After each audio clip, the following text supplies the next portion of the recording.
Kolkata night Riders ने Gujarat Lions को 10 wicket से करारी शिकस्त दी। राजकोट में खेले गए मुकाबले में पहले बल्लेबाजी करते हुए गुजरात ने कोलकाता को 184 रनों का लक्ष्य दिया था, जिसे केकेआर की टीम ने बिना विकेट खोए सिर्फ 14.5 ओवर में ही 184 रन बनाकर मैच अपने नाम कर लिया।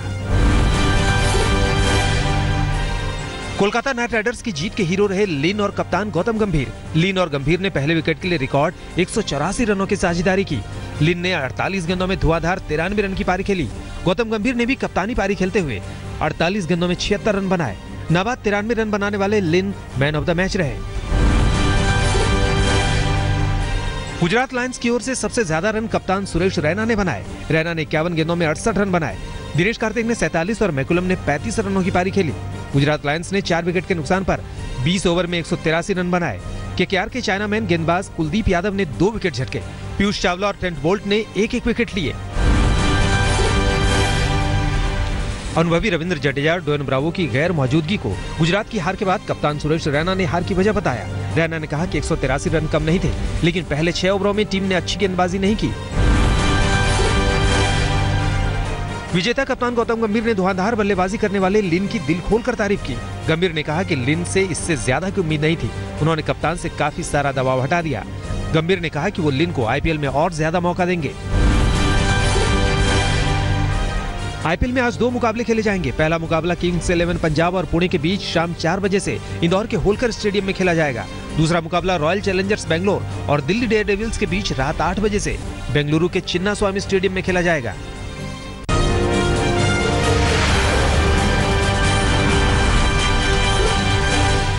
शुंगलू कमेटी की रिपोर्ट के बाद आम आदमी पार्टी को एक और बड़ा झटका लगा है। शुंगलू रिपोर्ट पर कार्रवाई करते हुए दिल्ली के उपराज्यपाल अनिल बैजल ने आम आदमी पार्टी के दफ्तर का आवंटन रद्द कर दिया है। आपको आईटीओ के पास राउस एवेन्यू वाला दफ्तर खाली करने का आदेश दे दिया गया है। शुंगलू समिति की रिपोर्ट में आम आदमी पार्टी को दफ्तर आवंटित करने पर सवाल उठाए गए थे।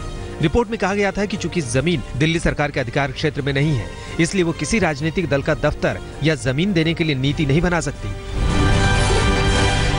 शुंगलू कमेटी की रिपोर्ट पर समाजसेवी अन्ना हजारे ने आम आदमी पार्टी को लेकर निराशा जाहिर की है। अन्ना ने कहा कि उन्हें लगा था अरविंद केजरीवाल जैसा शिक्षित शख्सियत बदलाव लाएगा, लेकिन उन्हें निराशा लगी है। शुंगलू कमेटी के रिपोर्ट में ऐसे दिखाई दे रहा है कि संविधान का सही पालन नहीं हुआ। सब अपने मर्जी से जो काम किया, ये बात बराबर नहीं।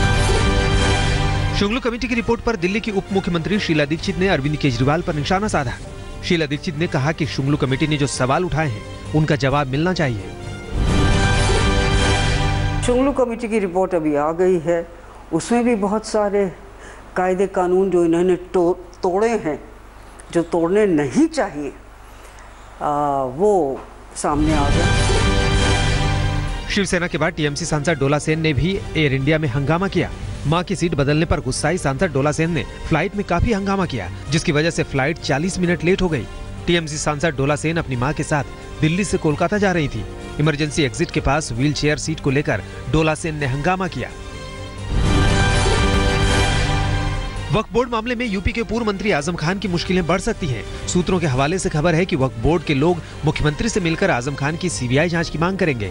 खबर है कि 1-2 दिन में सबूतों के साथ मुख्यमंत्री योगी आदित्यनाथ से मिलेंगे वक्फ बोर्ड के सदस्य।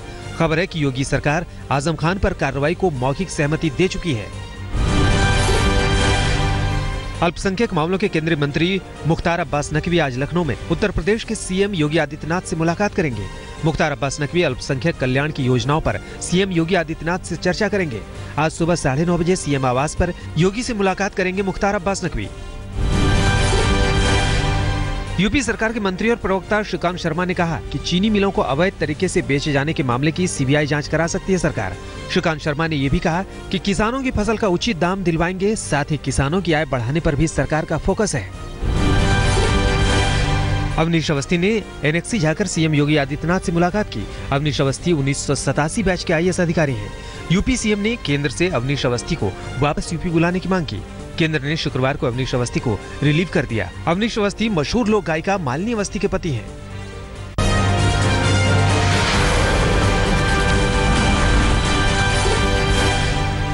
महावीर जयंती पर मीट की बिक्री बैन करने की मांग को लेकर महाराष्ट्र सरकार सुप्रीम कोर्ट का दरवाजा खटखटाएगी। बॉम्बे हाई कोर्ट ने पिछले दिनों सालों से चले आ रहे इस बैन को हटा दिया था। दरअसल 2002 में महाराष्ट्र सरकार ने एक सर्कुलर जारी कर महावीर जयंती पर मांस की बिक्री पर रोक लगाई थी, जिसे हाई कोर्ट में चुनौती दी गई थी। छत्तीसगढ़ में मुख्यमंत्री डॉक्टर रमन सिंह कल राजमिस्त्री के रोल में नजर आए। लोक सुराज अभियान के 5वें दिन रमन सिंह बलरामपुर रामानुजगंज जिले की शंकरगढ़ विकासखंड के जोकापाट गांव में पहुंचे, जहां एक मकान की जुड़ाई का काम चल रहा था। मुख्यमंत्री भी सिर पर गमछा बांधकर ईंट जुड़ाई के काम में जुट गए। वहीं अंबिकापुर में उन्होंने एक महिला ऑटो चालक के साथ ऑटो में सफर कर सबको चौंका दिया। बिहार के नवादा में रामनवमी जुलूस में शामिल होने पहुंचे केंद्रीय मंत्री गिरिराज सिंह गेस्ट हाउस न मिलने पर नाराज होकर धरने पर बैठ गए। विपक्ष के नेता प्रेम कुमार के साथ गिरिराज सिंह पूर्व निर्धारित कार्यक्रम के तहत नवादा पहुंचे थे। बताया जाता है कि जब दोनों नेता गेस्ट हाउस पहुंचे तो उन्हें बताया गया कि कमरा खाली नहीं है। इससे नाराज होकर दोनों वहीं बरामदे पर धरने पर बैठ गए। यहाँ आने के बाद मेरे लिए कमरे नहीं, एक भी कमरा नहीं, तो मैं सोचा कि यहीं बैठ जाऊं, तो मैं बैठ गया। और ये अपमानित करने का काम प्रदेश मुख्यालय की ओर से हुआ है, बिहार सरकार जिसके मुखिया नीतीश कुमार जी।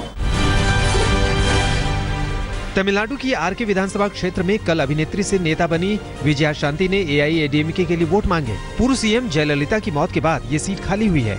यहाँ से एआईएडीएमके के महासचिव दिनाकरन पार्टी के उम्मीदवार हैं।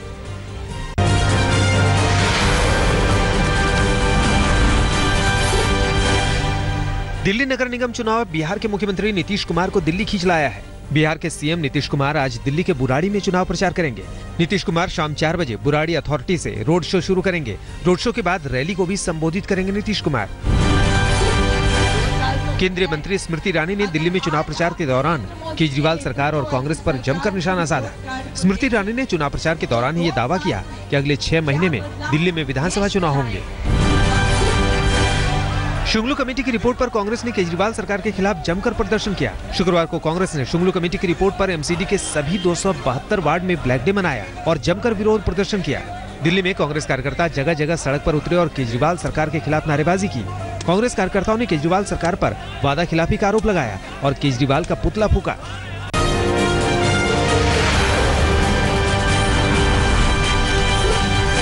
स्वीडन की राजधानी स्टॉकहोम में भीड़भाड़ वाले इलाके में एक ट्रक जनरल स्टोर में घुस गया।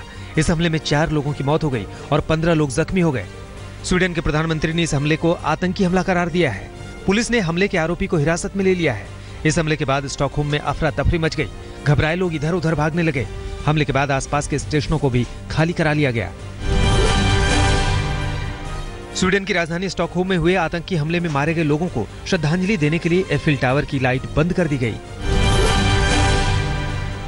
भारत के प्रधानमंत्री नरेंद्र मोदी ने ट्वीट कर स्टॉकहोम में हुए हमले पर दुख जताया है।